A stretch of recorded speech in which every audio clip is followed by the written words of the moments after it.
अंबरनाथला 12 दिवसापूर्वी एक बलात्कार झाला लहान मुलीवरती शाळेतल्या.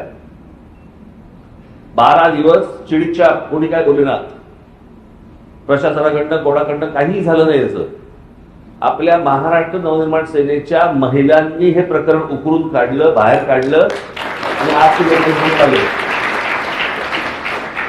आणि आज ते लोकांसमोर आलं आणि आज अख्खं प्रशासन हल्लेलं आहे. कलकत्त्यामध्ये तिकडे पण काय बलात्कार होत आहे, तिकडे पण काय बलात्कार. खरं तर हे ना बलात्कार केलेल्यांना खरं तर सांगू ना, आज हे सगळं पाहिल्यावर मला महाराजच आठवतात. आज जर महाराज असते एकेकाचे चौरंग करून ठेवले असते. या लोकांची हिंमत कशी होती आपल्या महाराष्ट्रामध्ये एखाद्या बाईकडे वेळा वाकड्या नजरेने पाहण्याची.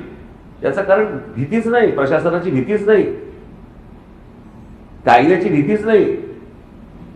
मी या लोकांना दोष देणारच नाही. हे इथे उभे आहेत ना, हे पोलीस अधिकारी उभे आहेत ना, मी यांना दोष देणारच नाही. यांनी कारवाई केली तर ह्यांच्यावर कारवाई होते.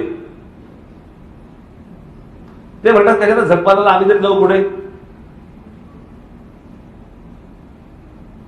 अनेक ठिकाणी अनेक वेळाला असं झालेलं आहे की पोलिसांनी कारवाई केली आणि कारवाई केल्यानंतर तेच फसले आणि प्रशासनाने हात वरती केले.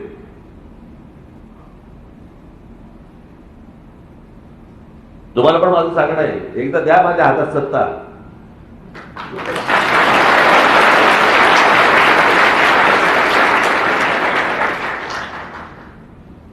$48 तास फ्री हँड देतो तुम्हाला.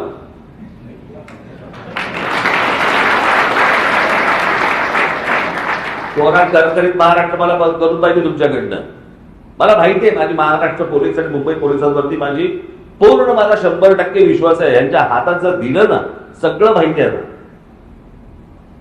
कोण कुठे काय करतोय, कसं चाललंय, सगळ्या गोष्टी माहिती आहेत. पण शासन पाठिंबा देत नाही. कुठचंही शासन येऊ देत पाठिंबा देत नाही. कारवाई केली, बळी ह्यांचा चढवायचा या लोकांचा. हेच आजपर्यंत होत आलं. ही लोक ही खाती भरती जागृत झाली ना आणि यांना जर पाठिंबा मिळाला ना, कोणाची माय व्याली या महाराष्ट्रामध्ये कुठच्या आमच्या महिलेकडे बघितलीकडे वेडा पकड नसलेली बघायची हिंमत होणार नाही कोणाची.